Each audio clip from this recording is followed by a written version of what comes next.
When Alice Phelps left home that day to go to her judo class, she told her husband Ralph to clean off the front walk before he left for work. Is that all right with you?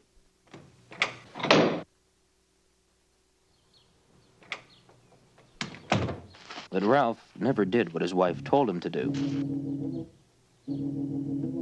When Ralph returned home, there was a body lying on his front stairs. It was the mailman. He had obviously slipped on the ice that Ralph hadn't cleaned away and broken his neck. Ralph, fearing the wrath of the letter carriers' union, carried the body into the house. He decided he would put the body into the trunk of his car and dump it somewhere before anyone noticed that the mailman was missing. A problem struck him. If the police investigated the disappearance of the mailman, there was a rather obvious clue. All the houses on the mailman's route preceding his own would have had a mail delivery that day. Those after his would not. Ralph wondered if he should turn himself in. He remembered that a mailman had once broken his leg on a friend's property, and that had cost the friend a lot of money. A broken neck was probably considered as bad as 10 broken legs.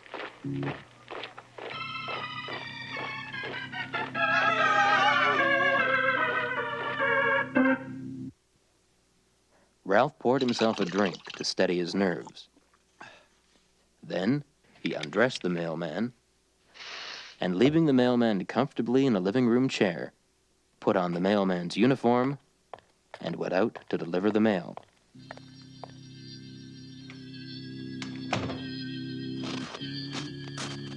No one noticed that it was Ralph delivering the mail instead of the regular mailman.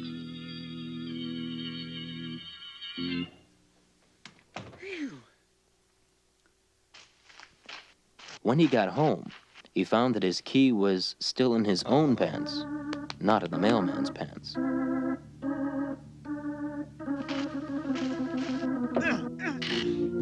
He tried to get in a window.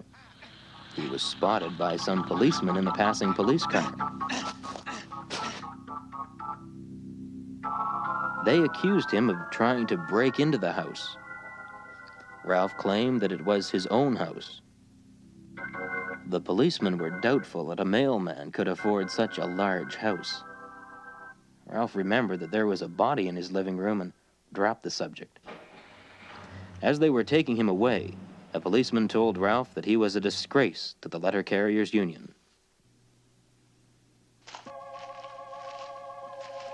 When Alice came home, she found that the window had been forced open. She found the mailman, the pile of clothing, and the open bottle. She'd had an affair with the mailman some months before. She'd broken off with him, but it seemed he had come back. He had broken into the house to see her. Hello? And not finding her, had drunk half a bottle of whiskey, ripped off his clothes, and fallen into a stupor. It was just like him, she thought. Fearing that Ralph would return soon and find him there, she dressed the mailman, put him in the car, drove to his apartment, carried him up the stairs, and put him to bed. She gave him a last kiss before leaving. For the first time, she noticed he wasn't breathing. For the first time, another possibility occurred to her.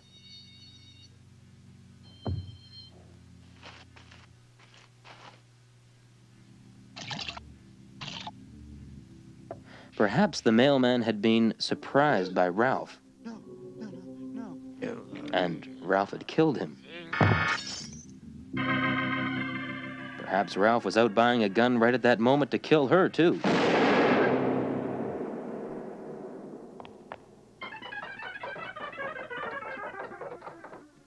Alice drove away to another province and started a new life under the name Patricia.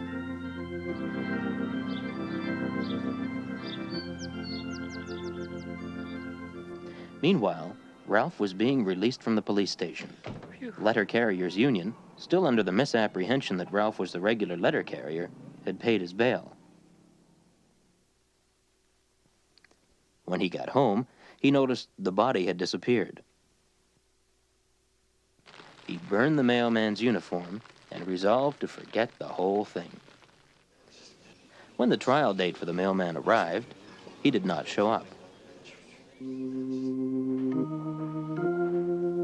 The authorities went to the mailman's apartment and found that he had passed away in his bed.